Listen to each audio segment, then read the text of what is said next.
2. Hello, hello, hello. We are here for another BlabberMouths 101 with Ms. Shreehan Lynch. And she is going to tell us how to look at research. When we see a research article either posted somewhere or if we get something sent to our house, when we look at it, how do we know, is it valid, is it reliable, what should we be looking for, and everything in between. Real quick, for those of the people out there who do not know you, can you tell us quickly about yourself?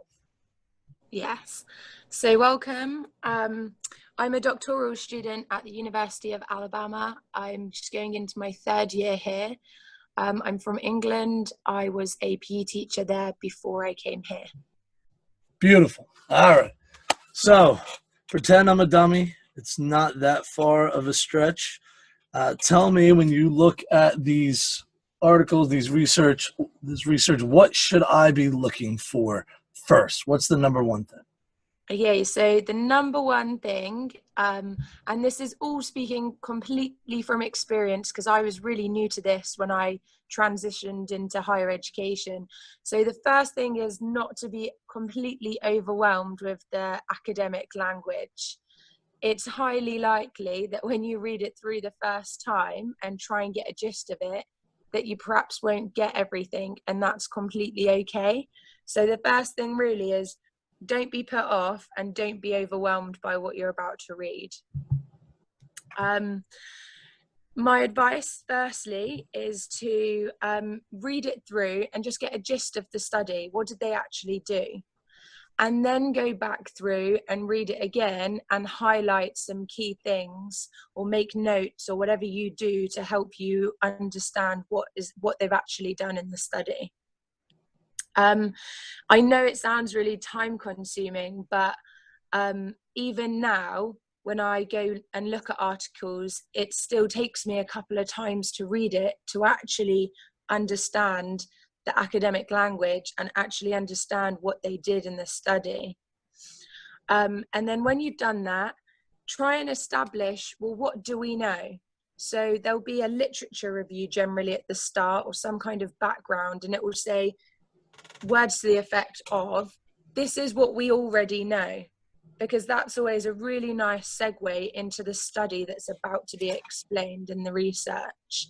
So they might say something like, teachers from New Jersey have been found better than anywhere else in the United States. I don't think there's a study on that yet, but maybe maybe there's one coming in the pipeline. I don't know. So, you know, there'll be some kind of segue into what they're doing, and that's really helpful because then you can kind of think, oh, okay, this is what they were thinking, that's why they've done this kind of study. Then the next thing you can look at is the methods, and normally all of these things are labeled within a research article. So it will say something like background or literature review, or it will segue into it, so like sport education, and it will tell you all about sport education, and then the study will be on sport education. So a really good thing to look for is to look at who was studied and how. So who was studied, so it might be that you look at the study and it was done in Asia or it was done in Europe, and you can, as you're reading the study, have that knowledge in your mind. Okay, well, they found that actually we might not find that in the United States. Or okay, it was done in Canada, I wonder if it's the same in the United States, because some studies we could find that it would be the same outcome here, but then some studies it might be that it was a different outcome here.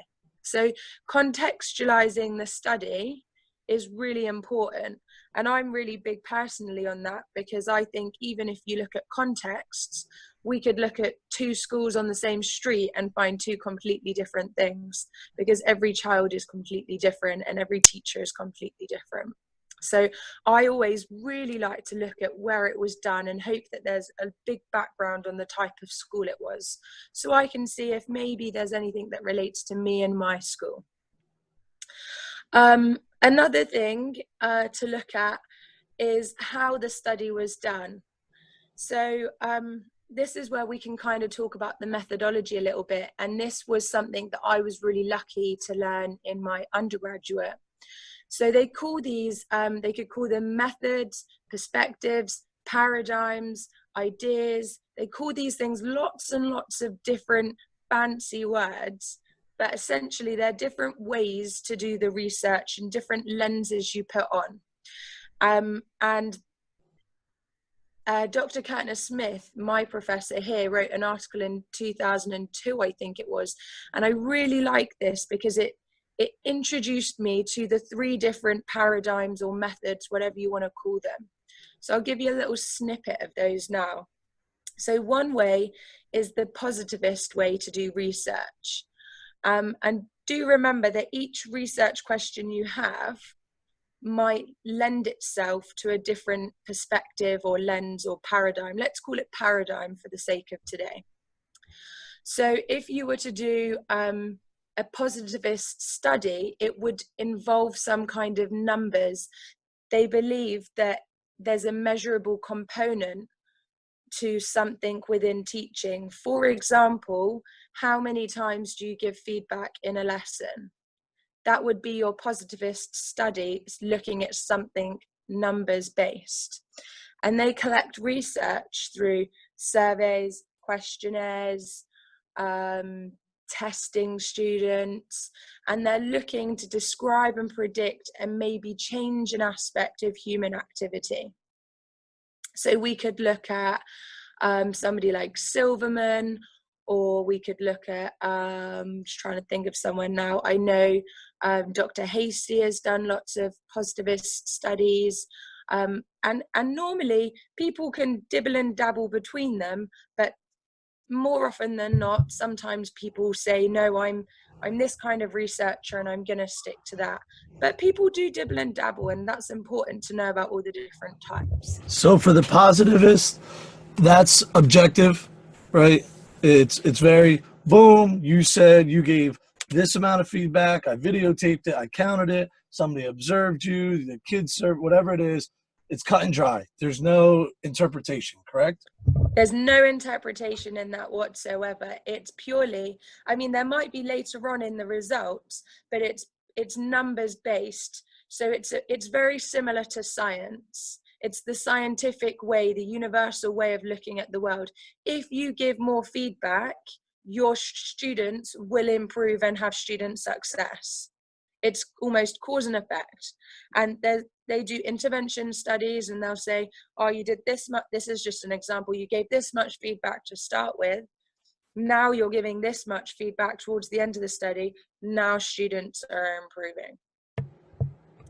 And then the other, I'll call it the middle paradigm, is the interpretive paradigm or the qualitative paradigm. They use qualitative methods to help. And that's where you are understanding human activity, but from a participant perspective. So you're trying to tell a story from the participant through your research, for example. So you might say something, what do students enjoy in physical education?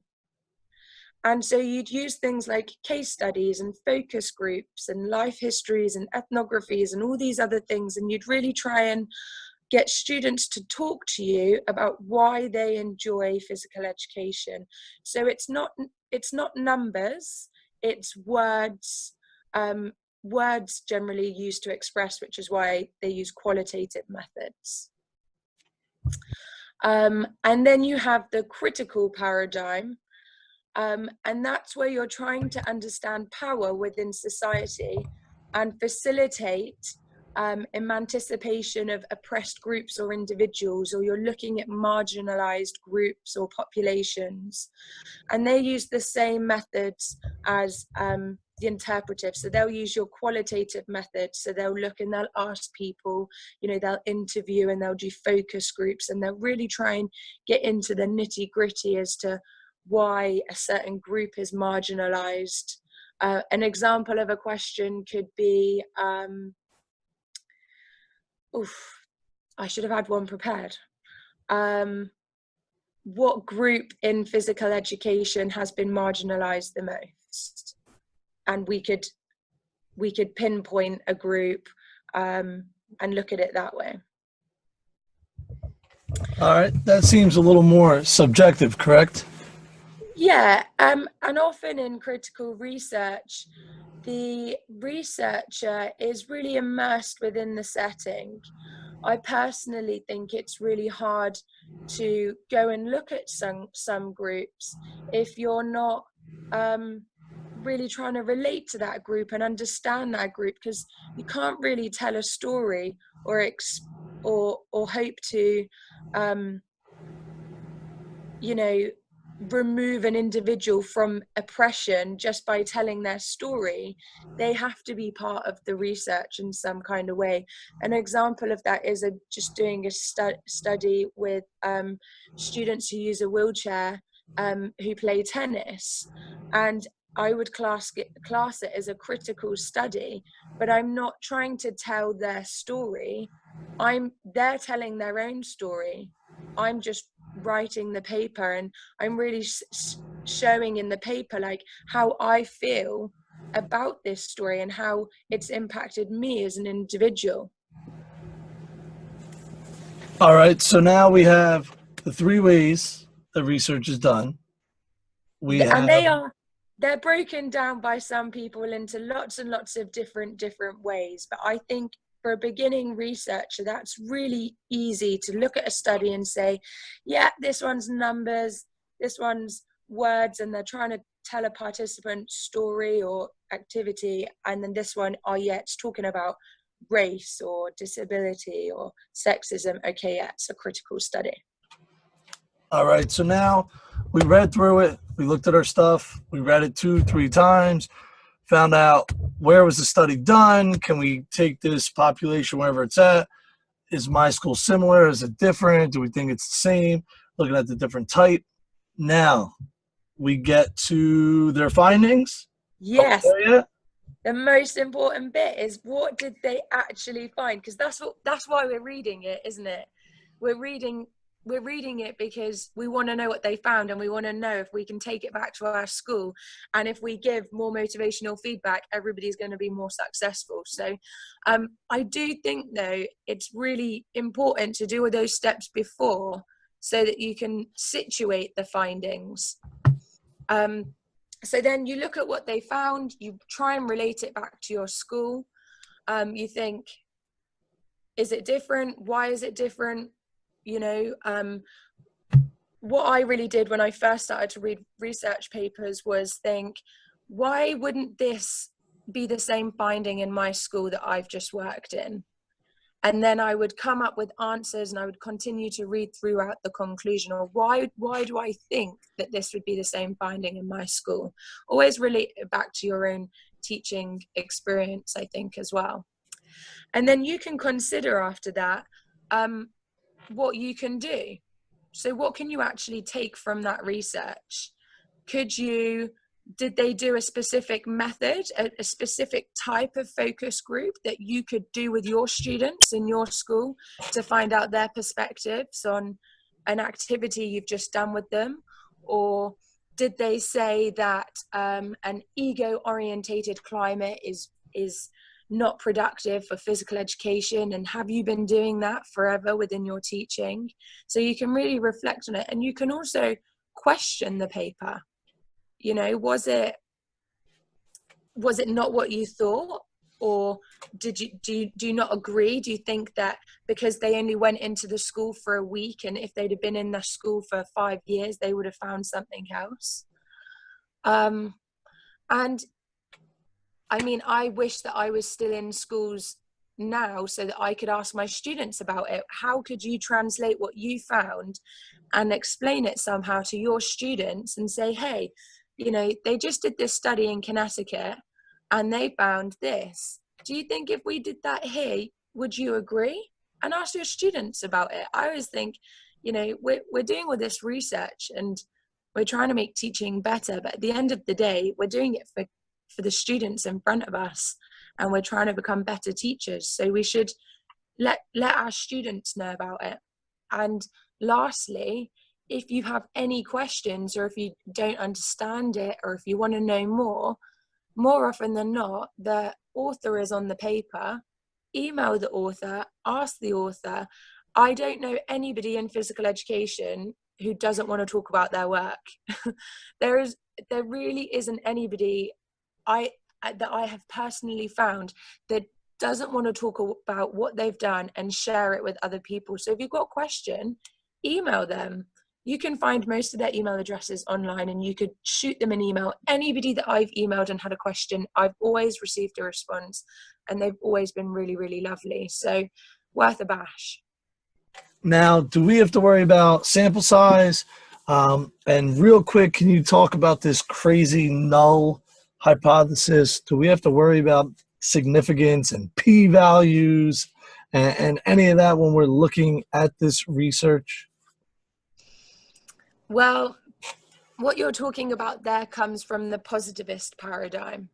So if you are interested in describing, predicting, and changing aspects of human activity, you should look at that, and you do need to know whether there is a significant difference. Because if there wasn't any difference in the conditions, for example, let's say, and we're going to talk about this a bit later on when we get into some of the other studies that we're going to talk about, but there's a study we talk about, and they look at sport education versus a multi-activity model.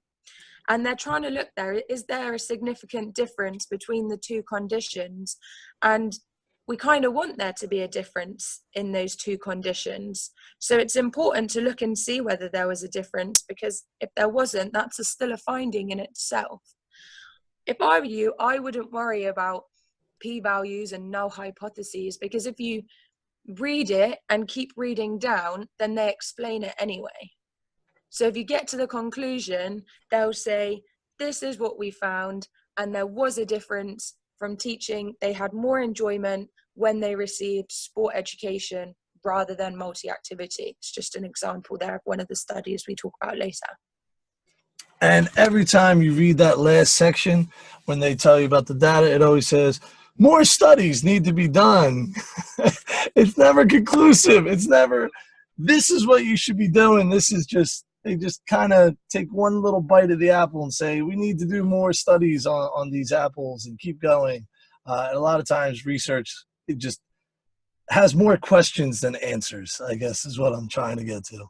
It is the politics of higher education, because they probably already have a paper about to be published where they're answering those questions anyway, or they are opening the field up saying, we're just hitting the nail on the head, we need more research. And in physical education, it is still really a new field. We do need more research in physical education. Like there's no two ways about it. There's really just a handful of us. If you look at I don't know, psychology, we've had psychology studies coming out for years and years and years, and we don't have that. We're still really small. I mean, one of my classes, we read all the way back to one of the first physical education studies.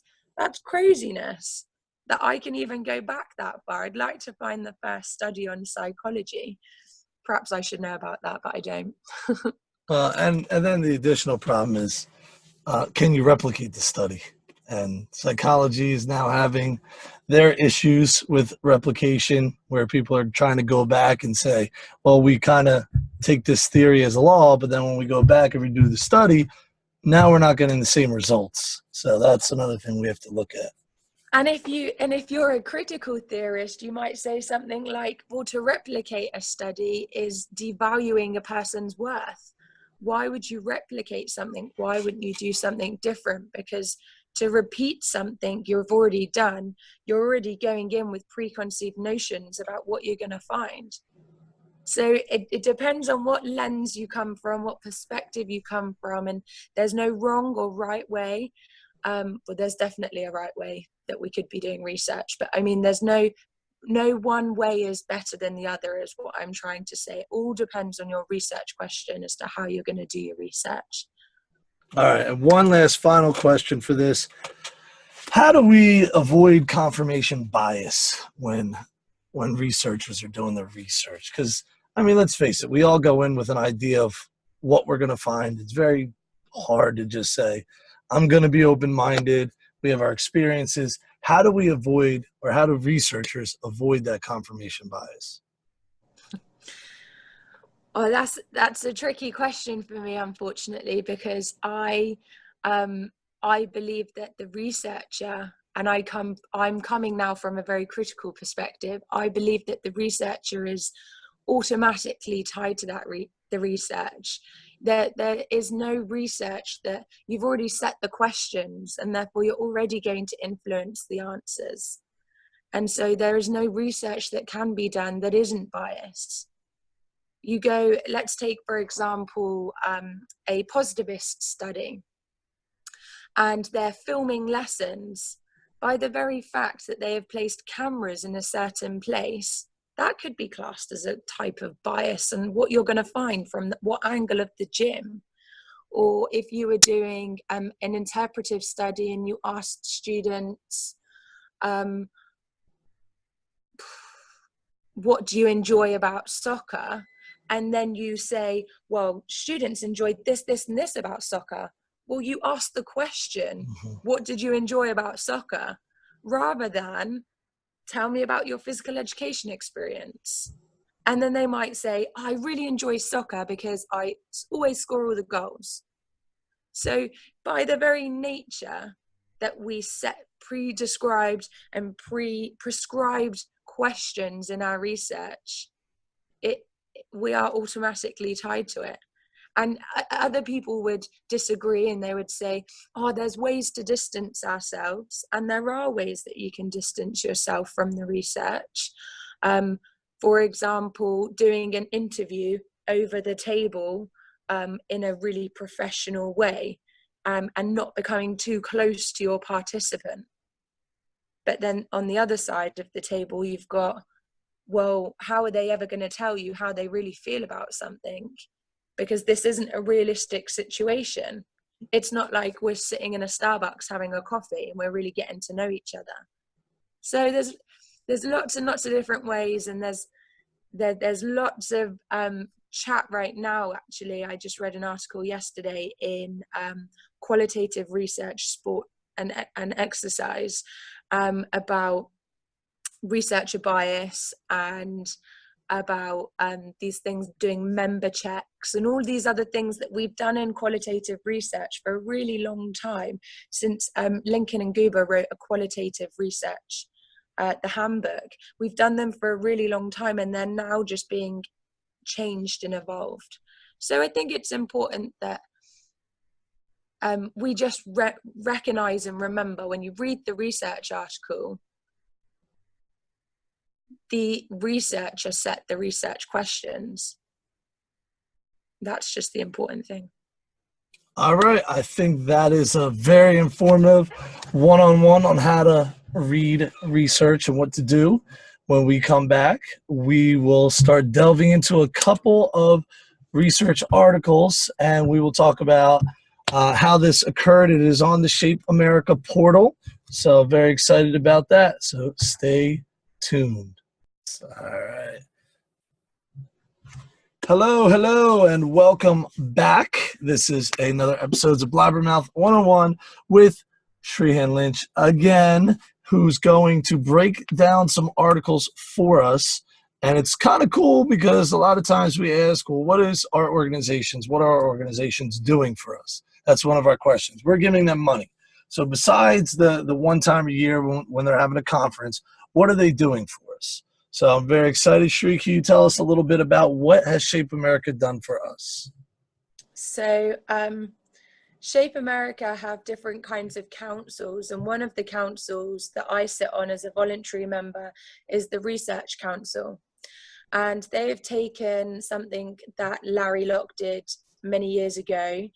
He created a website which unlocked research that was done by higher educational or academics for teachers. So Shape America have relaunched this website in a different way on their website, and they asked me in January to unlock research articles for PE teachers and health educators, or anybody who goes on the website that wants to understand a little bit more about research. And why is this important? It's important because academics are doing the research for practitioners and for students in schools. So it's really important that we bridge the gap between teachers out in the field every day and educators within the university. Yeah, absolutely. I mean, why are they doing research if in the classroom we're not using that research? There's no point to it. So again, last episode we talked a little bit about when you look at research, what should you look for and everything like that. You can go listen to that. And now she's going to break one of the articles down for us that is on the website. But again, a lot of us like to listen to podcasts or have stuff on the computer while we work out, while we run, exercise, do whatever it is. So we decided to not only have it in print, and let's put it out there for our listening ears while we're doing whatever it is. So Shri, you want to tell us what is the research article that you're going to talk about? Well, I share it on my screen and we can go. So today we're going to have a little chat about an article called Contemporary Issues of Social Justice, a focus on race and physical education in the United States. And this was by Harrison and Clark, 2016. So it was just done last year. Lewis Harrison, Dr. Lewis Harrison, he's at a university in Texas. I can't remember the exact name. Some of you might remember him from the Shape America scholarly lecture in Boston. He gave that lecture and it was really good and really important. He does a lot to do with social justice with a focus on race in his own work. So the University of Texas at Austin is what the Google is telling me. That's it. There's so many. It's so big in Texas. All right. So what do we need to know? What are we getting out of this specific article?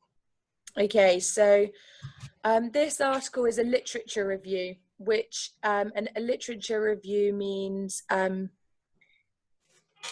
Lewis and his colleague, I don't know who Al Clark is, but Lewis and his colleague has done a lot of reading. They've probably read everything on social justice, race and physical education in the United States, and they've put all of that information together and they've put it into a concise way for us to understand it. And what they've said is that many schools in the US are still segregated or resegregated, and they're still not equal. So people, our students, I don't mean people, our students are still receiving physical education which is unequal. And that the fact that research on race within physical education is limiting, there's not much of it out there. And that's a problem in itself, really. Another thing that we know is that the majority of the workforce are from a white origin, so they're white teachers within the schools. And this indicates several issues. Firstly, that students aren't seeing replicas of themselves within education. And it also indicates exclusion and marginalization of minorities. So why aren't other teachers from other minorities or groups, marginalized groups, why aren't they being employed? And the fact that we really need to address that issue. Is it that there's no teachers coming through PEAT programs and health ed programs, or is it that they've had a bad experience when they're in school? Yeah, I mean, the staff should reflect the student body. I agree with you right there. We know segregation, white flight. We know schools are more segregated now than they've been since the Jim Crow era. So I don't think anyone's going to argue there. And I don't think we talked about race in phys ed pretty much till the last couple of years that I have heard. So with this, what we know, did you come up with this part or was this in the article? All of this was in the article. I've taken everything directly from the article. So although I agree with it, these, you know, I've read it, I've interpreted it, and I've put it into my own words. All right, so you do fully agree with his findings so far of what we know, Yeah, pre-existing I knowledge agree going. that findings in the literature still show that schools are segregated and unequal, and that there's very little on, you know, race and physical education research. Most definitely, I'd agree with that. All right, next up, what do we have? So what can we do? And this is one of the most really important things that um, I took from the article, and it's really important for us going forward. So as PE professionals, we need to address social justice issues within our classrooms. 100% should be at the forefront of our mind when we go into every single lesson. Are we in any way marginalizing any kind of group within our lesson? Do we have diversity issues at the forefront of our mind? And are we competent to do that? Also, we need to do far more research within physical education and race, and there's going to be a lot more of that coming out in the next few years.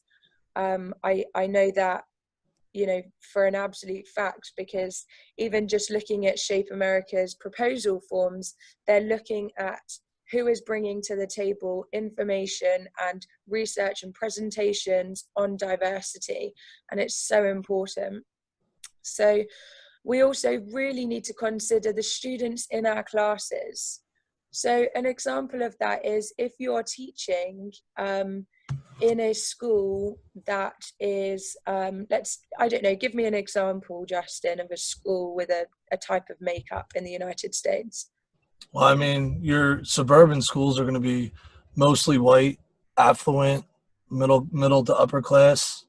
I would say then if you want to stereotype, you go to your urban areas are going to be mostly students of color, perhaps lower on the socioeconomic scale there. Okay, so let's take our school in the urban area.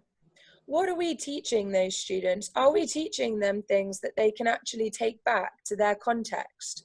Or are we teaching them through sports where, I don't know, let's take, for example, are we teaching them golf? Are we teaching them lacrosse? Things that perhaps they can't actually take back, they can't take back to their own context and play. Or are we still teaching those sports, but providing information on where to get equipment and where they can play within their local area? Are we actually setting students up for that cross-contextual interplay of physical education to physical activity outside of school?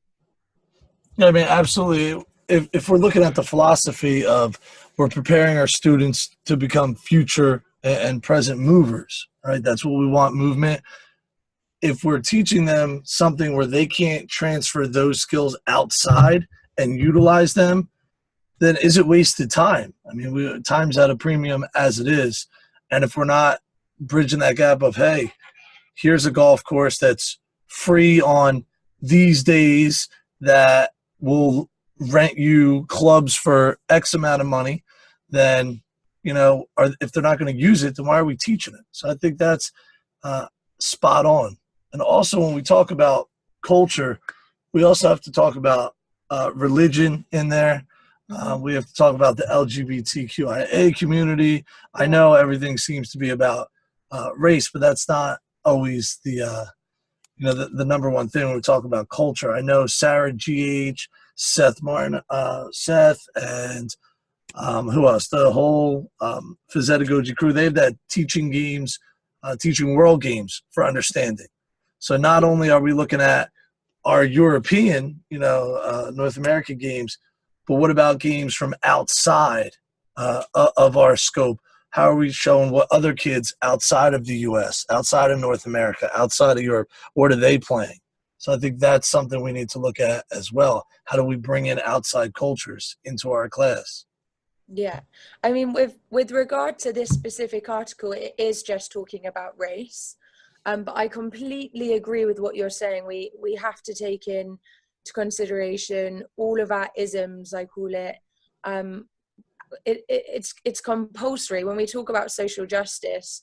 There is an emphasis all the time on race, but we have to talk about all of them. And that's why things like new games that they don't know about are often really good. And pick-up games as well. We almost spoil our students, don't we, in schools, because we provide them with these amazing opportunities to play field hockey, where they have the sticks and they've got the shin pads and they've got the goals, and they're playing in this amazing indoor court. And then they get out there, and what do they have? They don't have any sticks. They don't have the shin pads. They don't have the equipment to play the game. So, I wonder, and I'm thinking back to my own ways now when I was teaching physical education in London, when did I ever take one ball out to a group of 50 students and we have an activity with that one ball? Because that's more likely what's going to happen in the local area. Yeah, absolutely. So now my question is about race. How do we bring race into the class then? That always is a problem. They're going to go, okay, so it says we have to bring up race.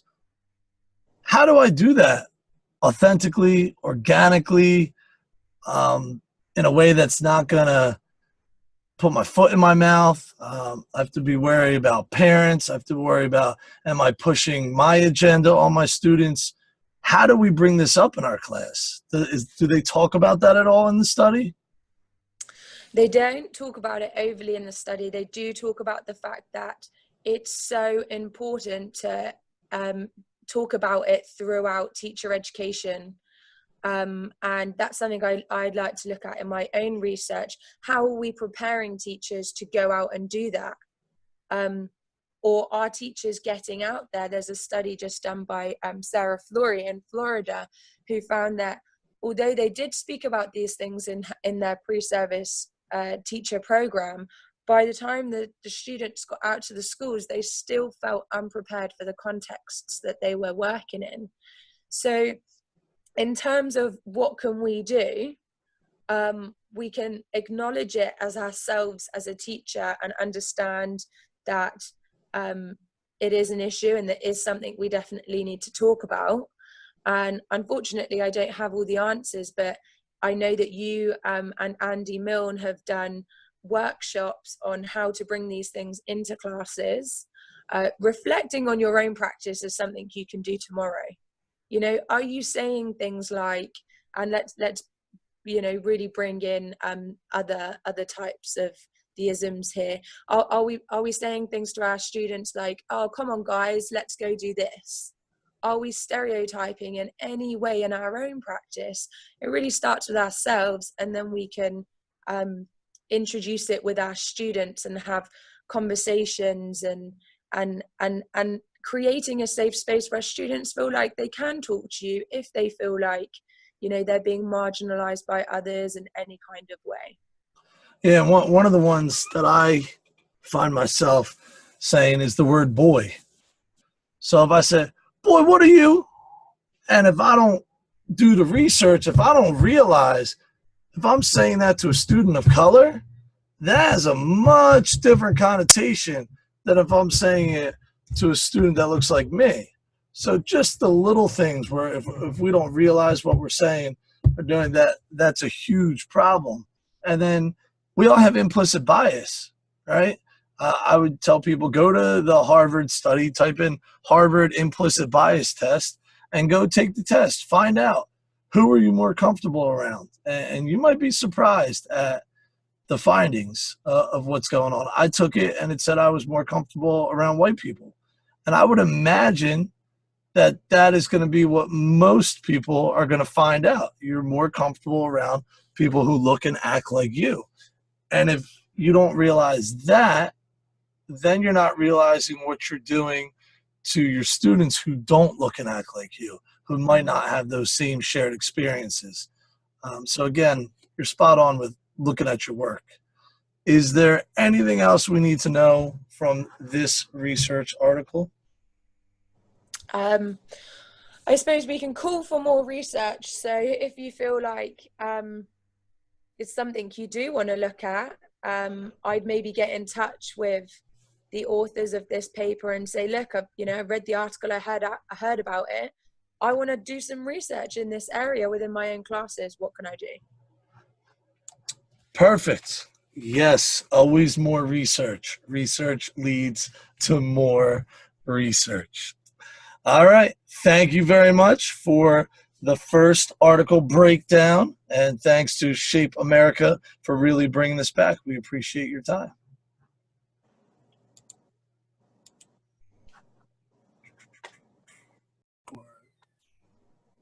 Hello, hello. Welcome back to another BlabberMouths episode. I'm here with the amazing Shreehan Lynch again to break down a second article. If you have not listened to the past couple episodes, we have the first episode was what should we look at when we're looking at research. Then we just finished up the first article that kind of looked at social justice in the phys ed world. So we need more research is basically what we got out of that. I listened to the episode, really cool. And again, Shape America is bringing us a really cool product of here's research. You're the practitioner. You need to be connected to the research. We are your organization. Come to us. We will show you the way. So a lot of love to Shape America for doing that. Much, much, much needed. So thank you for this, Shree, and let us begin. What article are we going to be looking at now? Okay, so February's article that I unlocked was done, I think, by a group of Australians. I'm looking at the authors there, and right now, okay, so a mix of a group, and it's called "An Eroding Social Justice Agenda: The Case of Physical Education and Health, Edu-Business in Schools." So this article was I really enjoyed reading this article, mind I add, and it made some really key points about physical education in schools. And so to summarize what we know that everyone in the world has the right to be successful in physical education. And governments are constantly cutting back on public spending. And this has been a way for the private education businesses to capitalize on this cut of public spending. So it's a way that private businesses are coming into schools and making money. And these markets in the States, in the United States specifically, are getting bigger and bigger. And some of these markets create within our students self-interest over the collective good, such as social justice issues. So let's take an example here now. I don't want to pinpoint a particular business. So for example, fitness testing within schools and potentially businesses associated with that.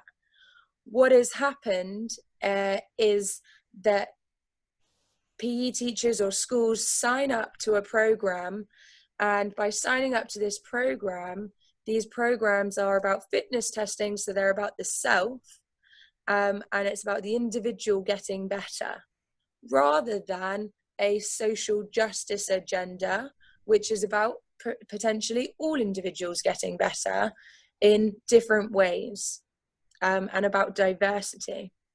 So who was studied? Hold on, before we get to the who was studied. So is there anything in this what we know that we should analyze a little more? Anything you disagree with? I mean, do we really believe that everyone should have the right to pursue success in phys ed? 100% I agree that everybody has the right to be successful in physical education. The issue comes that is every teacher allowing each child to be successful in physical education? or do they take in potentially their own agenda into physical education? So I know I agreed with everything in this article. I really liked this article, and I really like all of the authors and all of their work. So perhaps I'm a little bit biased, but I did just see, what was it? Saudi Arabia is now giving phys ed to girls. I believe that was the country that just came out that was offering phys ed to the ladies, which I thought, well, first I was kind of like, well, why haven't they had it the whole time? But going with the fact that they haven't, there seems to be progress right there, going back to the fact that everyone should have the right to pursue physical education, because we know physical education works on movement. Movement affects overall health, mental health, physical health, every type of health there is. So we definitely need that. All right, on to the who was studied. So this was an international research project, and multi-site just means in lots and lots of different places, to study providers of health and physical education. And it says there that it's led by Australian researchers. Schools and education businesses in Great Britain, Hong Kong, Ireland, and the United States were looked at. And then they interviewed key individuals from non-school-based external health providers. So they're people who are not in the school. It's a consulting company perhaps, or somebody outside of education and the schooling system that are not within the school. They went and interviewed them. So they also did web audits and network diagrams and observations in schools.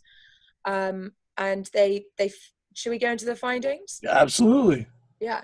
So they found that from this international research project, that there's a huge focus on individual responsibility for personal health.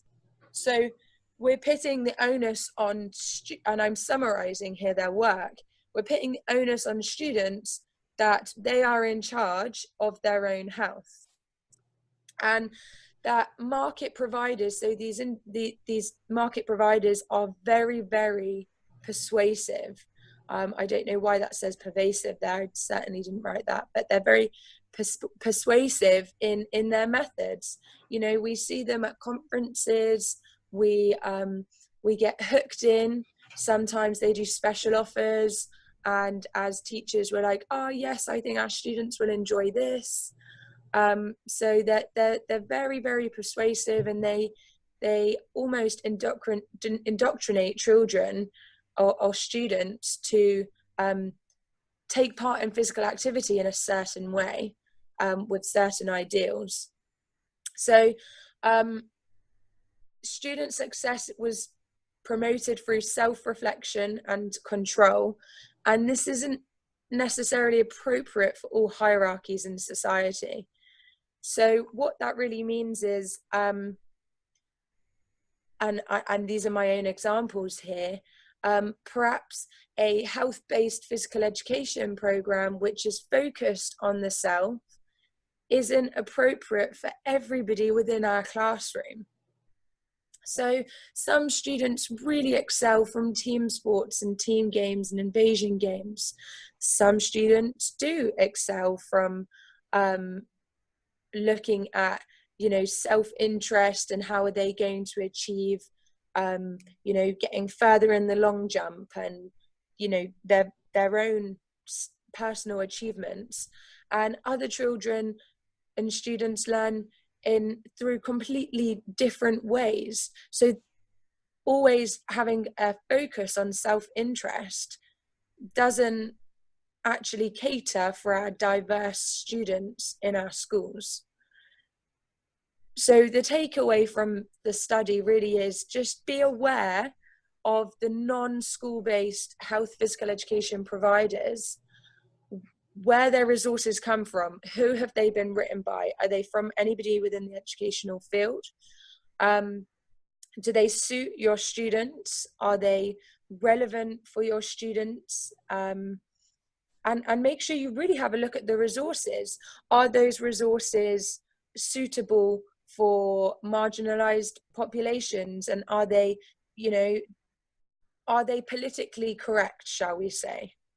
That they're just things that we can think of as we go forward teaching physical education. Just be a bit cautious if you're privatizing any part of your curriculum, where it's coming from. Now, is this dealing with the equipment we're using, or is it dealing with the specific content that we're teaching? I think that we can consider this to both of those things. We can certainly consider it with equipment that we're buying. Where is that equipment coming from? What kind of company is it coming from potentially? Does it suit the needs of your students? Only you know your students the best.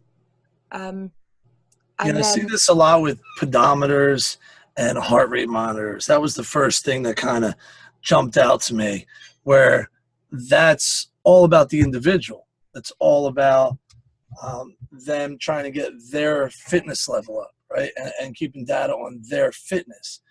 Yet, if the goal of phys ed is to create present and future movers, then do we really want to look at the individual numbers of these heart rate monitors and pedometers and put the focus there versus the focus on, did you enjoy whatever we were doing? Did you have a partner? Were you in a group? Did you laugh? Did you smile? Did you realize you were moving, when you were in the group? A lot of time, we're social creatures. Most of us out there enjoy being around other people. So when we can get the movement that way and get the socialization that way, that's beneficial. That's what a lot of, I feel like our students will do in the future. Maybe 10%, I'm just making up a number, might go on and they're going to do their individual workouts because they know they want to look a certain way, they want a fitness level, they know it's healthy. But the bulk of our students are not going to go by themselves and do things. I think we really could hook them in with the whole group atmosphere of, this is a group activity where you're hanging out with people, you're laughing. That's kind of the journey you could go on as well. Does that make sense? Yeah, definitely makes sense. I think the main thing that I took from that, and let's take heart rate monitors and pedometers as an example now. So they're fine in themselves for the right students, but we must ensure that we're not giving it to our students and we're not informing them to be critical consumers of it themselves. So let's say we give our students pedometers, let's have a conversation with the students, right? What's good about this piece of equipment and what's not so good about this piece of equipment? What information is it giving us? How can we use that? What do we need to be critical about when we consider this information? Heart rate monitors as well. What do we need to be critical about? Well, we need to be critical about the fact that potentially we've got students in our class that maybe the heart rate monitor doesn't go round all individuals within our class. Is that the right thing to be taking into our classroom? How is that going to make that student feel that they can't fit a heart rate monitor around themselves? Is that inclusive teaching? Should we be doing that? And that's where I question the use of things like that. Now, so for some schools, you're not going to have that issue. For some students, you're not going to have that issue. But if we want to create a positive experience and to pursue success within physical education, these are things that we really need to consider. Absolutely. And again, when we talk about these outside interest groups, data is done very well with the individual. Like, we can get a lot of data from the individuals. Group data is much more difficult, I think, to gather as well. And then if it's not something that we can easily gather the data, as well, like emotions, feelings, the social emotional learning piece, that's harder to get.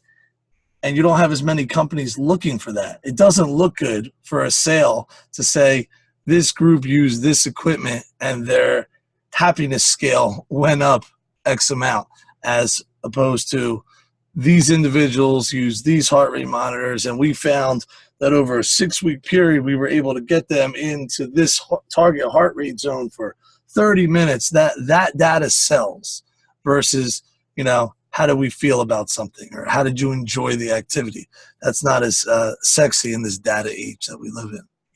Yeah, and the more numbers they show, the higher their profit margins are going to be, which at the end of the day, if you're a private company, you're doing it to make profit, unless you're looking at a non-profit company. So it's just being critical where we're buying from, I think, is the main thing that I really get from this article, and not just to jump on board because everybody else is doing it. Is it right for your students? Is it inclusive? Can everybody use this? If it does, if it works for you, then buy into the private sector of health and education. Yeah, critical thinking is always important. I agree 100% there. Well, thank you very much for breaking down the article. We appreciate it. Hello, hello, hello. Welcome back to the third article breakdown with Shreehan Lynch, Miss Lynch PE on Twitter, if you would like to know. And she's going to help break down a couple articles. Again, if you haven't listened, we did a couple sessions ago, how to read research, what should you do? Then we broke down a couple articles. And again, I have to give kudos to Shape America, because we're always asking, what are you providing for us, right? As an organization, they're taking research, and they have Miss Lynch and whoever she brings on board, I guess, to read the research and tell us as practitioners, as teachers, what should you be changing about your teaching based on research. And that's what we love to hear, research-based. So thank you, Ms. Lynch, for being here. So let's not waste any time, and let's get right to it. What are we going to be breaking down today? So today we're going to look at the March Unlocking Research article, which is by Dr. Enright and Dr. O'Sullivan. Can I do it in my pajamas? Negotiating a physical education curriculum with teenage girls. And before we carry on with this article, I have to admit that I'm particularly prejudiced. I really, really like this article, and it stimulated a different kind of thinking with me. And I took messages from this article and incorporated them into my teaching within the basic physical education program here at the university. So I'm a bit biased with this article, I've got to admit. All right, that's all right. We'll let you go anyway. So who was studied? Dr. Enright, I think this was one of her dissertation studies over in Ireland, and she looked at 41 female students aged 15 to 19, and they were co-researchers. So the research wasn't done on the students, it was done with the students. And what we know is that when we get to high school,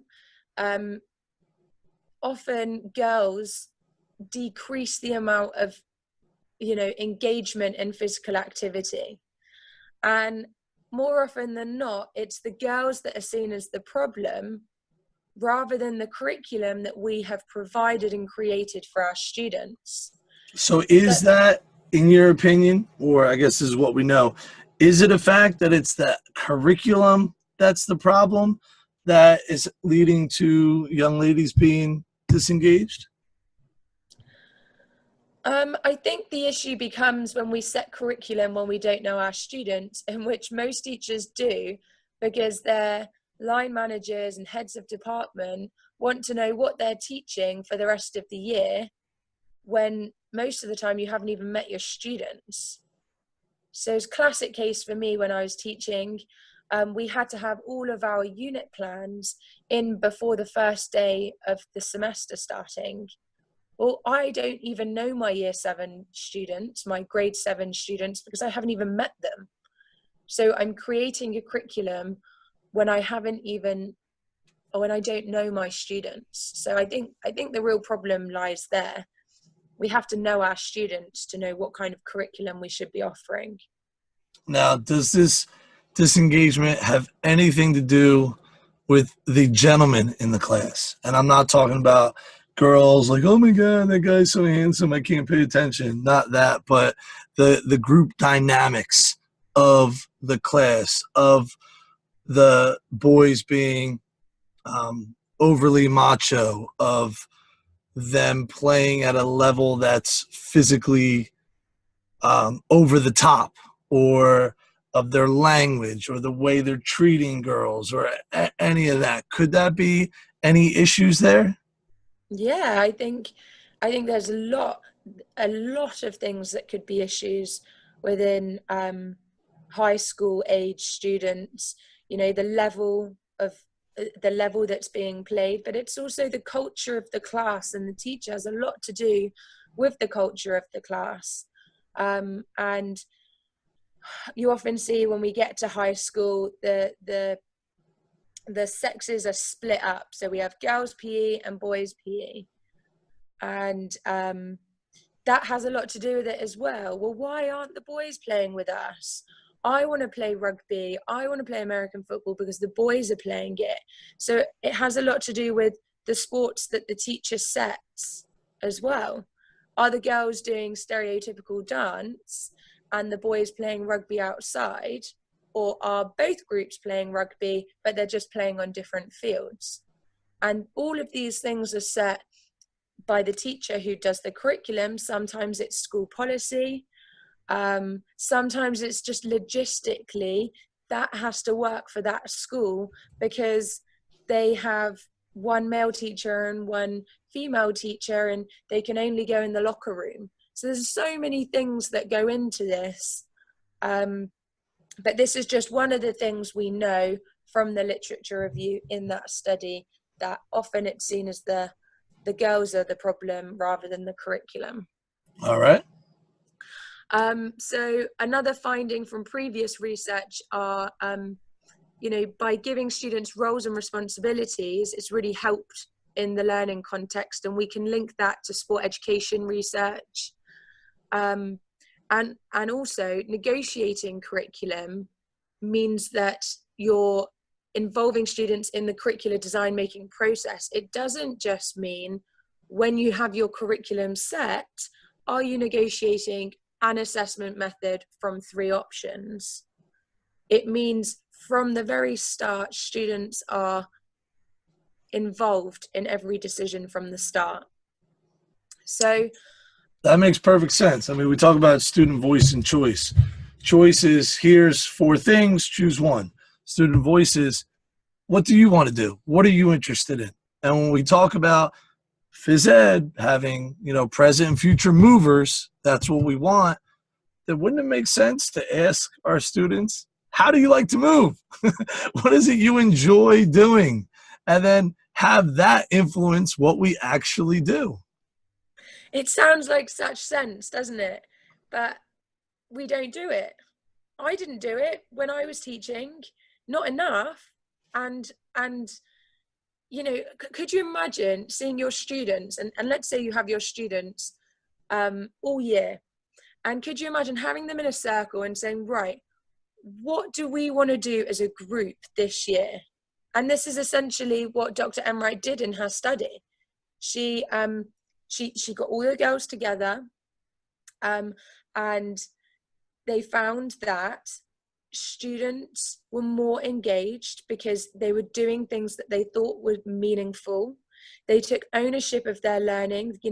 She says in the article that they bought their PE, that it was done in Ireland, so they had a PE kit. She said that they bought their PE stuff to the lesson to take part because they wanted to do it, because they had choice over what they were doing, and they had selected those things at the start of the year.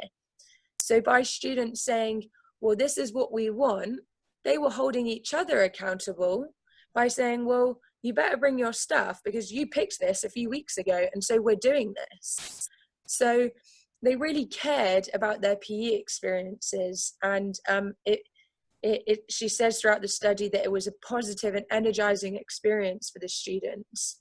But she also highlights that negotiating curriculum comes with its challenges, and that all teachers must be supportive of one another and prepare for those challenges. And an example could be that, I mean, you're an elementary teacher. Are you going to negotiate an entire curriculum with your third graders? That's, these are considerations that we have to take into place when we consider negotiating curriculum. Well, one of them that pops up on my mind is with the students, they're comfortable with what they like, right? So I've done soccer for 10 years. I'm good at it. I want to continue doing it. As a teacher, we kind of want to say, well, there's a lot of things out there, and there's a lot of different sports and activities that are all interweaved. So if you do field hockey, you could still improve your soccer ability through the strategy of the game, passing, all defense, all that. I think that would be kind of difficult as well, getting people to go outside their comfort zone after telling them, hey, we're going to do kind of what you want to do this year. Yeah, it's a risk for you as the teacher, and it's a risk for the child to finally open up and be honest with you. And Dr. Enright, when she did this, was clever enough to pick students that were 15 to 19, because they were old enough to have exposure within physical education and to know what they had previously done, and to maybe have some knowledge of what was out there.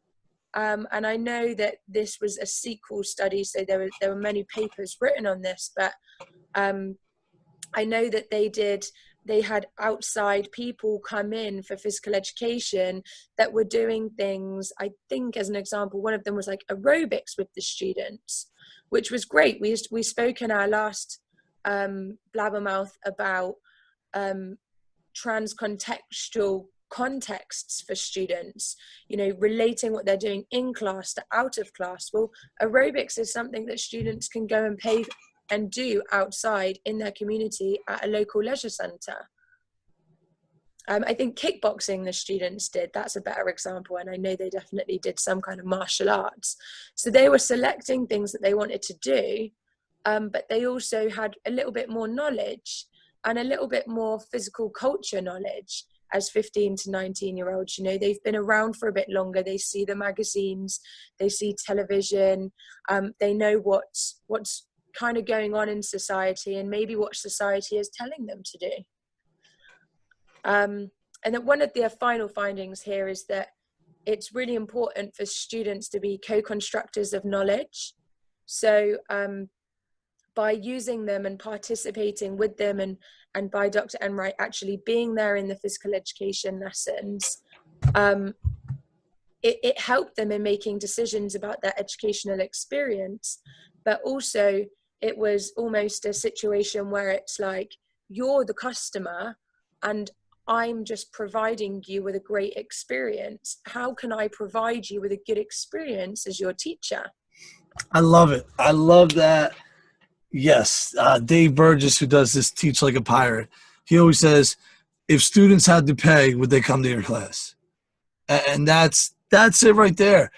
I've already done my elementary phys ed activity when I was, 5 through 10 years old. I've already done it. The class is not for me. It's for the students who are sitting in front of me. So therefore, we want to go, what do you want to do? How are you going to be involved? This study just makes so much sense. And I know it's geared towards females because of who she chose, but this goes for everybody out there outside of your, sports-centered student who just wants to play sports all day. Everyone else outside of them, how can we get you engaged? It just, like you said before, it just makes so much sense. Yeah, I mean, we look at too many times I've seen, and I've been out and I've been observing interns, and it's like, oh, what are you teaching today? And they're like, oh, I'm teaching soccer. Oh, you're a soccer player. I find out that the teacher's a soccer player. Oh, okay, so what you really want, and this is, you know, an example, is lots of little soccer players running around because that's what your sport is, instead of actually exposing students to lots of different activities. And then by the time they get to their high school or middle school, you actually say, okay, what sports have you done? What do you want to do? These are a list of other sports that you could learn about. And that's something we can do going forward. Ask students what they want to do and how they want to do it. And then we can align that with our standards, and our state and national standards. And we can really give them choice in their education.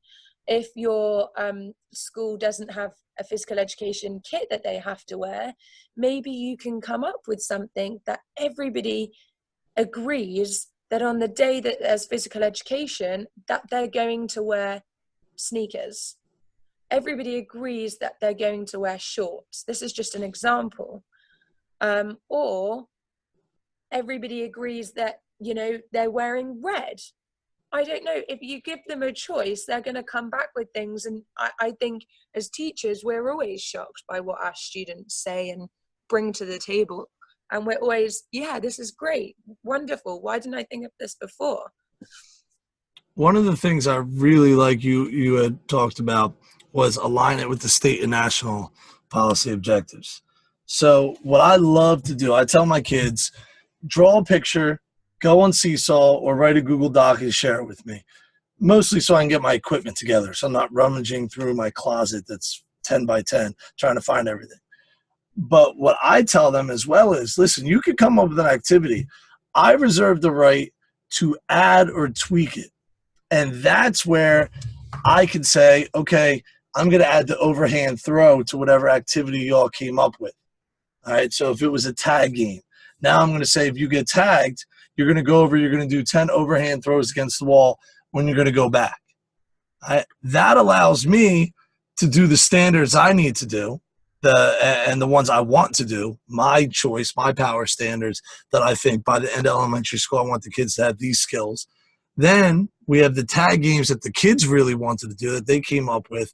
And it's that happy middle ground, right? Like we call Jorge's the first one who told me this, the Goldilocks zone, where it's everybody's happy, right? You're happy because you're playing your game. I'm happy because some really big, powerful standards are being met, kicking, throwing, all the things that I feel like kids should leave elementary school knowing. And the kids are feeling like they had some of the ownership of the class. They were able to navigate this through. And I love it. And you could start this as early as kindergarten. My kindergarten kids came up with games, first, second grade, and actually my second grade, they came up with the greatest games out of everyone. From K to sixth grade, I teach, well, preschool to sixth grade, second grade's the best. Anything else we need over here? No, great study.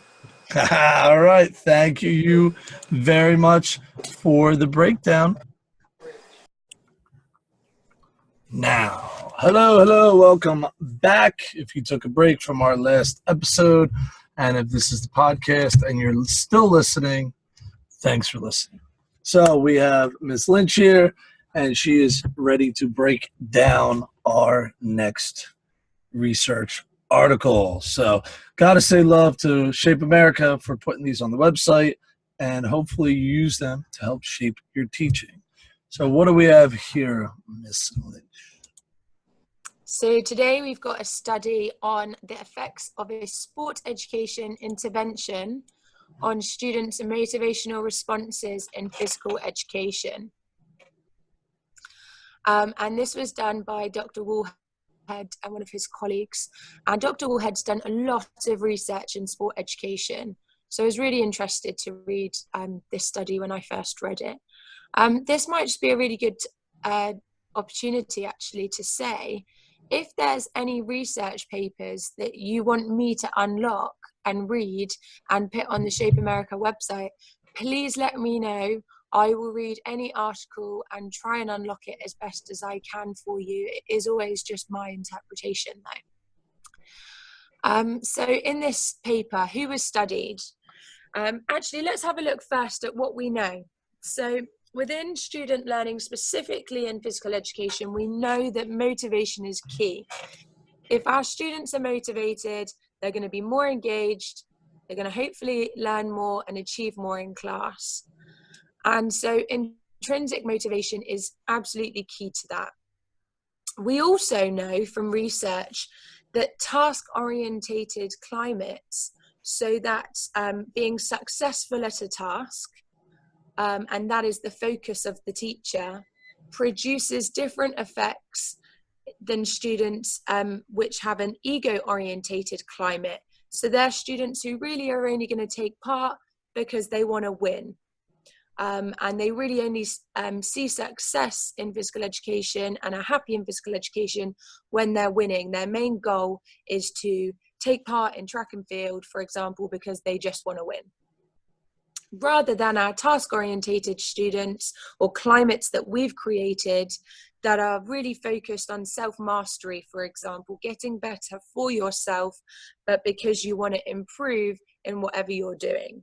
So is this one student is all about the journey and the other students are all about the destination? Yes, however, the climate, by it saying task-orientated climate, means the culture of the class that potentially has been created by the teacher.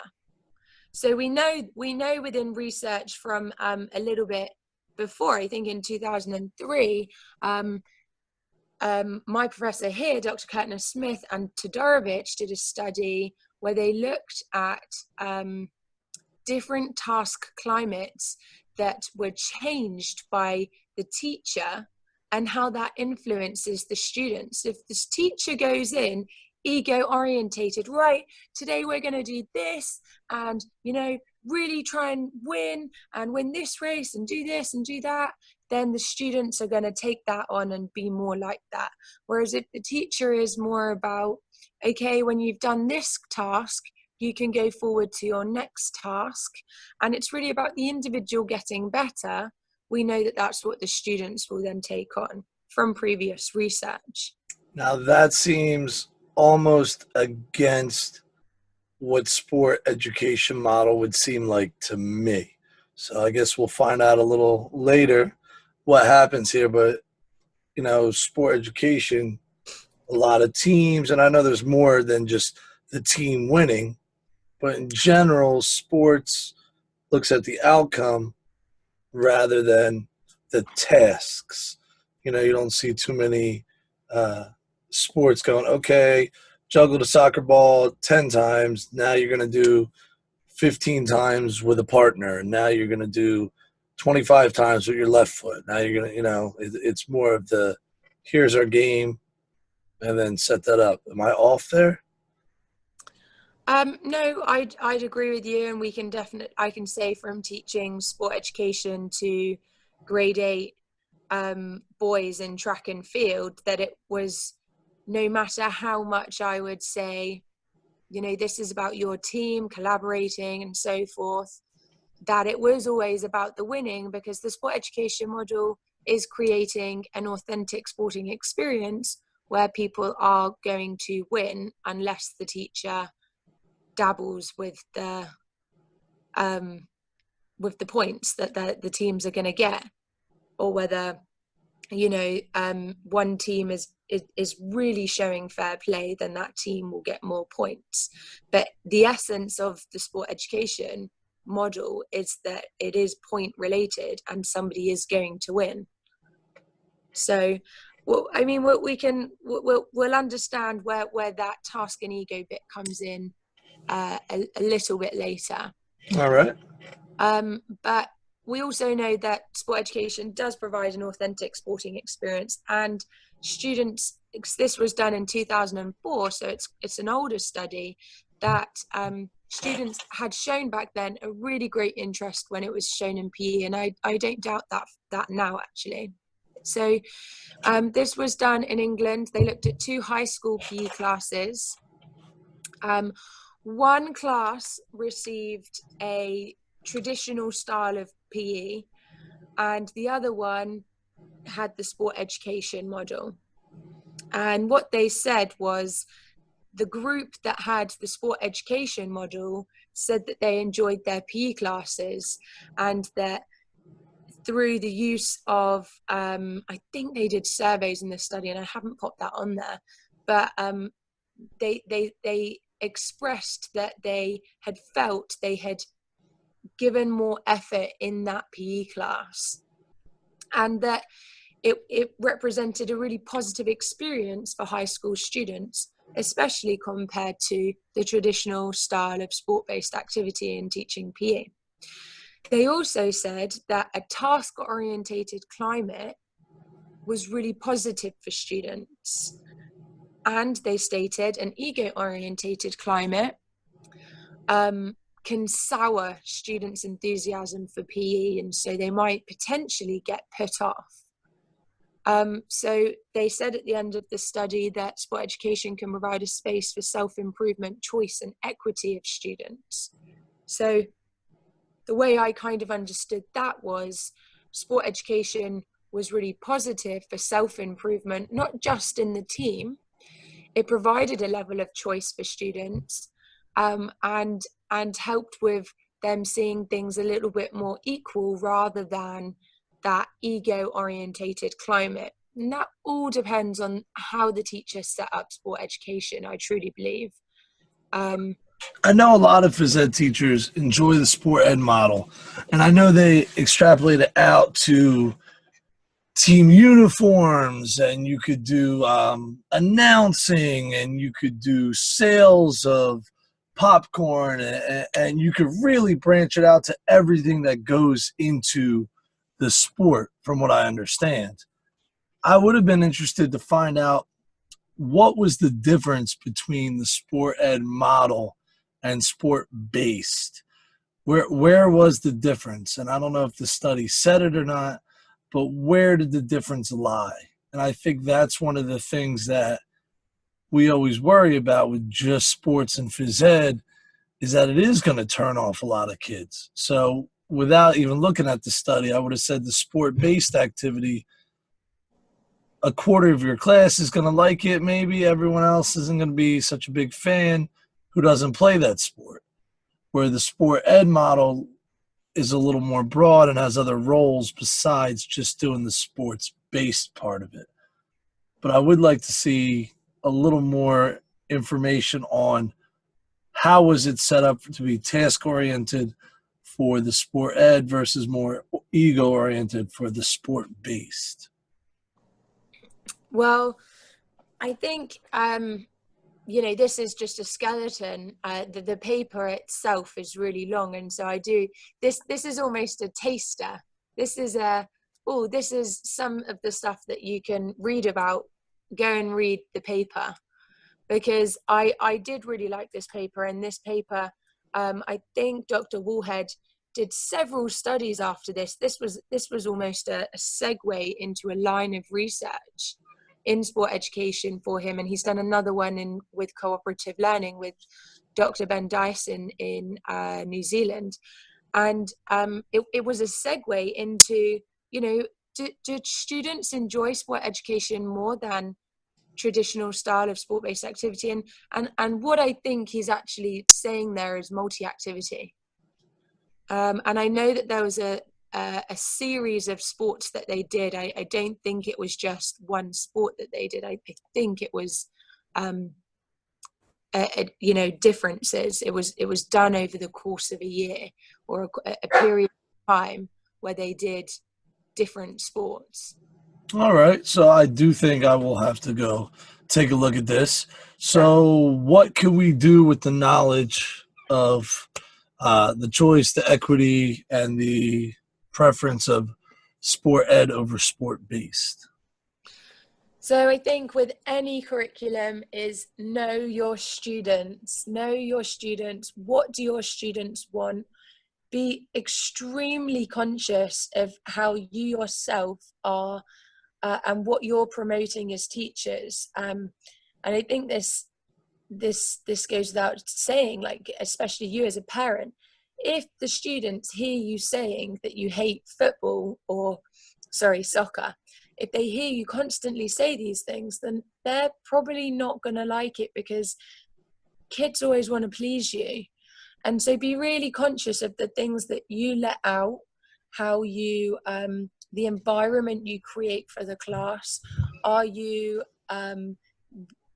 rushing students, changing really quickly and giving prizes to the first person changed? That's a ego-orientated environment starting in the changing room before students have even come out of the changing room into their PE lesson. So be really, really mindful of how you're teaching. Like I said a few blabbermouths ago, it always starts with the teacher, and then the teacher can go forward.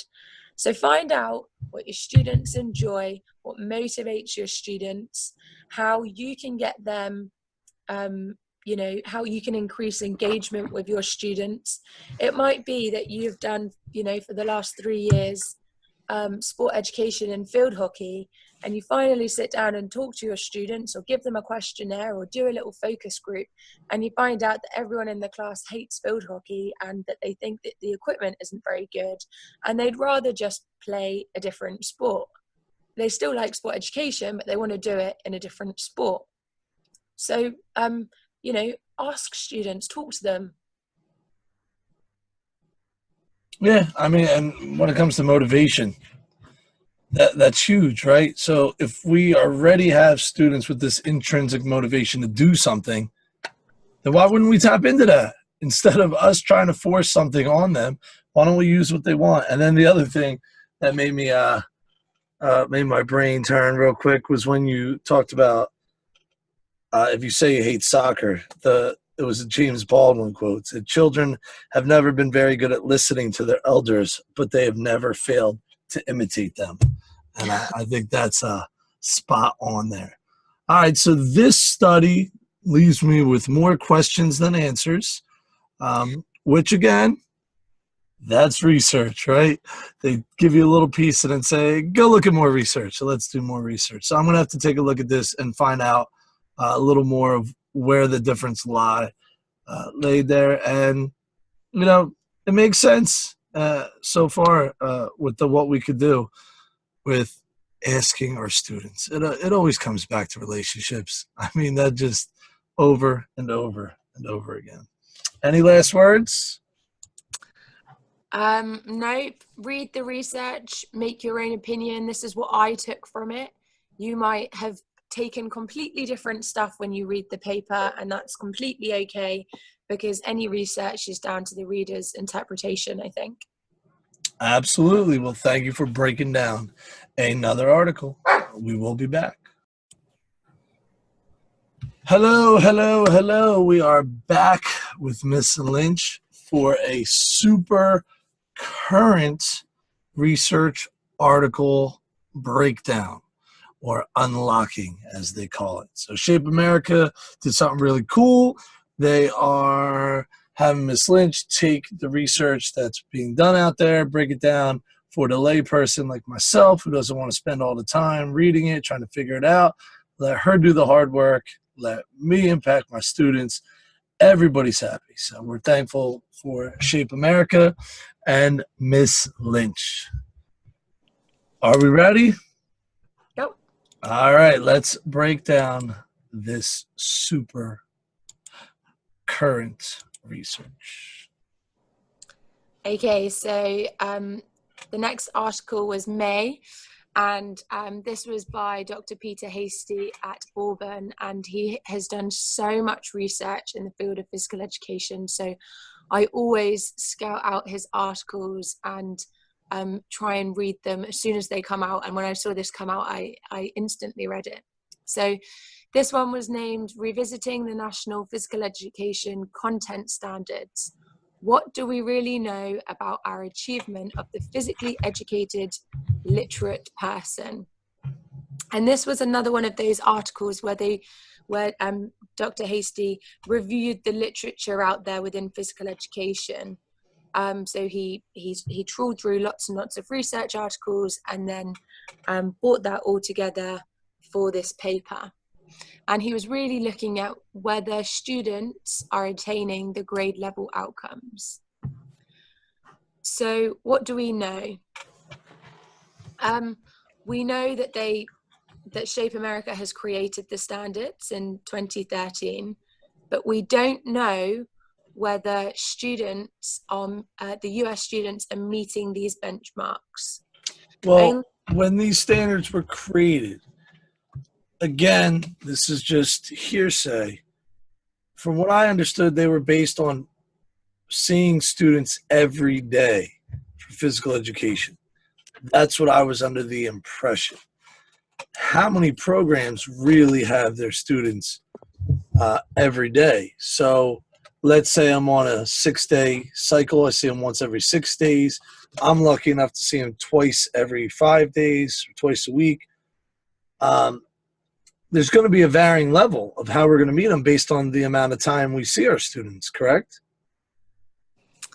Yeah, I do think that. I also think you have to go with your, what your state is recommending. I know sometimes from talking to teachers here in the US, they'll say, yeah, although we're going for the grade level outcomes, when we look at what our state is telling us to do, sometimes it can be a little bit different or a little bit off. So this is just a general, literature review on the studies found on meeting the benchmarks. All right.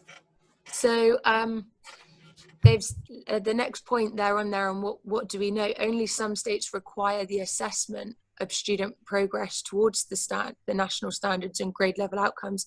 So that's a key finding to me in itself. If we want to know at Shape America whether students are achieving the benchmarks, we kind of come into a little bit of conflict there if not every state requires the assessment of student progress towards the standards.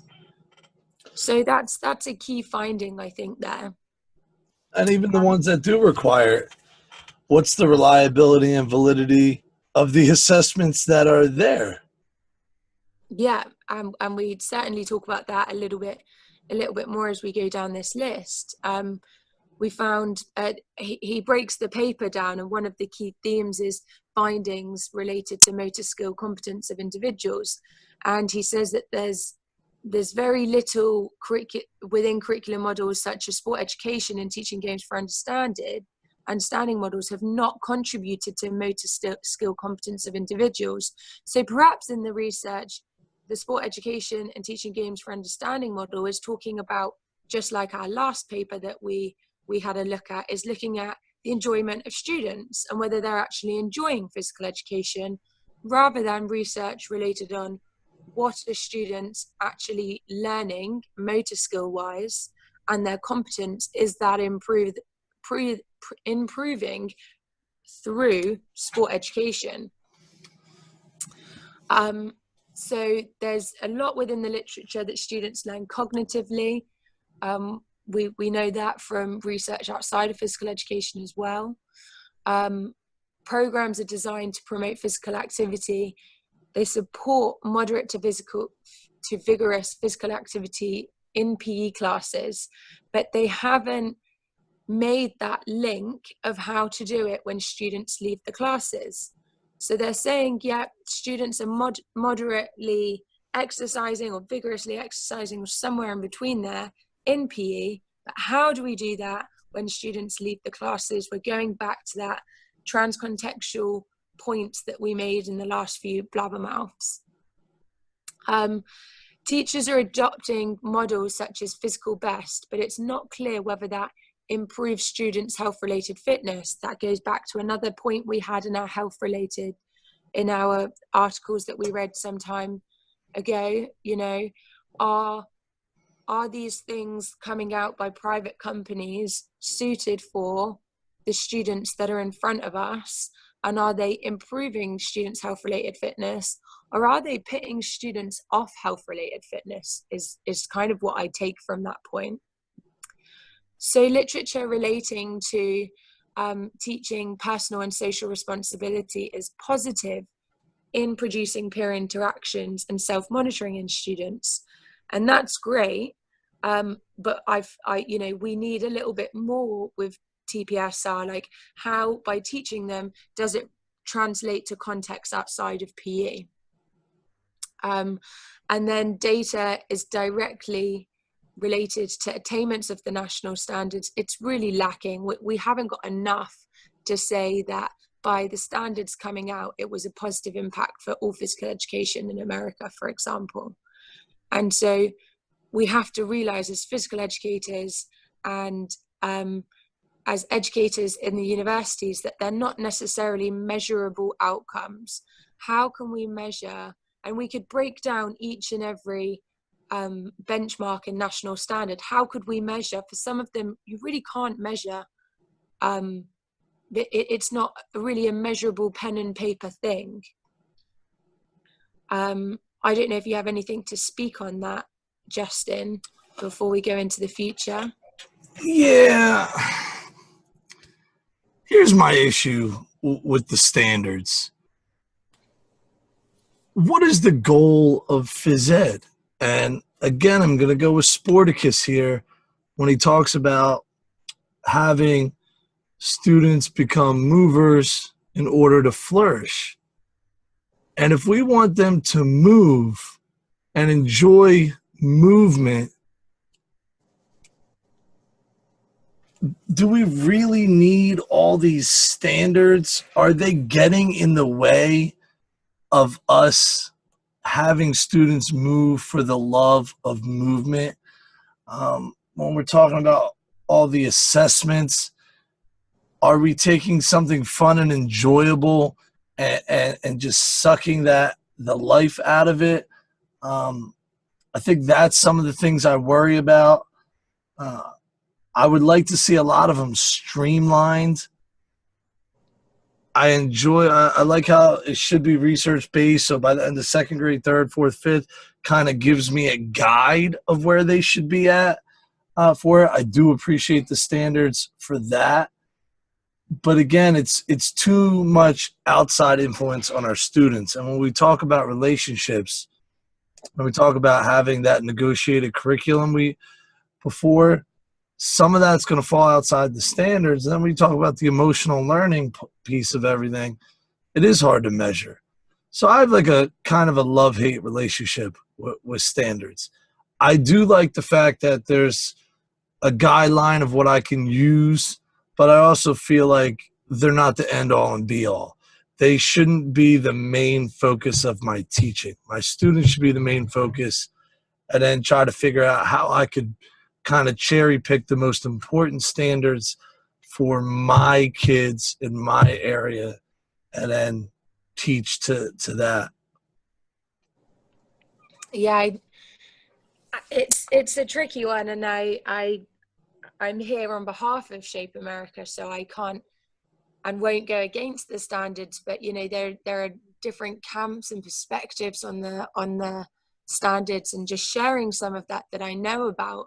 I know that some individuals have written about the fact that it's a way to monitor teachers and ensuring they're doing something, and that can come with positives and negatives. You know, for our ball rollers out there, the standards potentially are holding them accountable, but for our awesome, you know, phys ed teachers that have a, you know, high, you know, curriculum full of things that are really helping our students, you know, it's a positive and negative thing. And then there are other camps about the standards that you know, say that it takes out the teacher and it takes out the person within the education. That there's lots and lots of different camps here that we're talking about, and I always go back to it, like, how are you as a teacher? I mean, if your state and you're working and you support the SHAPE standards, how can you take the standards to your students and create a curriculum for them, or include them in it, or even show them the standards and say, how do you think we should get there? That's the kind of stuff to me that is really exciting and important, and a way that we can, when we talk about the future of the standards, is the standards are going to be there, then that's one way, one route that we can go to being successful in hitting them. And again, I love them as a guide. I think they're very useful as a guide of what is hopefully research based. What should my students, where should they be at from a physical level? You know, so should I expect kindergartners to skip, or is that, you know, a second grade skill? That kind of thing I really like. But to have it as the driving force, to me, does take a lot of that student voice and choice out of it. And I really love the fact that we're an untested area, and we want so hard to be seen as a part of this the education world, that we're almost looking for respectability. So, oh, we have standards and we have testing and we have this. And listen, I'm not gonna lie, I look at testing and I look at standards and I look at what it's doing to our education system, and it's brutal. So again, I'm not against them. Great guide, but just don't let them take the love of movement out because you're doing things that the standards say instead of doing what your students would really flourish in. Yeah. So the paper makes some recommendations and talks about the future of standards. And again, much of it is more research, you know, investigate how teachers design curricula to improve motor performance, investigate at the end of PE programs what students know about PE and what misconceptions they've got, where potentially through your curriculum and trying to hit the standards, where have you gone wrong perhaps, or need to improve a little bit. Again, research the links between PE and extracurricular activity. What is motivating students to take part in extracurricular sport and physical activity and movement? What are students enjoying, and like who is enjoying physical education? There's been a big call for descriptive studies on effective PE programs. I really feel like there's not enough of that. But then what is effective? What's an effective PE program? What your definition of an effective PE program and my definition of an effective PE program might be really different. So the word effective, it's a little bit elusive, I think, in some respects. And conduct intervention studies. There's some points there on the next page that research should follow an appreciative inquiry approach. This is so important, and Dr. Enright, that we read in the first two studies, did a paper on this, and she said, words to the effect of, we're too negative in our research, talking about what we haven't got. What we really need to do is highlight and research what is good about the programs that we go out and visit as researchers, or you as a teacher. What are you doing well within your class to share with other teachers? And that's what an appreciative inquiry approach really is. And we also need to look at how we're teaching our PE students, you know, what the standards are and how to assess them, how to implement them, and how to embed them within your program. Or more to that point, are teacher education programs even talking about the national standards? I don't doubt that they are. It's just a further question that, you know, some people might want to look at, because if the teacher educator is not hot on the standards, and when I say hot, I mean, you know, believes in them full pelt, then are they going to promote them and say to their PE students, for example, ensure that you've got the standards within your lesson plan? And I know for EdTPA and other assessments that they're a requirement, but that's just another question that we could look at. So there are lots of questions, I think, still to be answered, and lots more research when we look at the standards. And that's something that, you know, us at Shape America and sitting on the Research Council really need to look at, and look at teachers. What do teachers think about the standards? They're the ones implementing them. They're the ones who know their students. So lots and lots of questions, I think, when we think about the standards.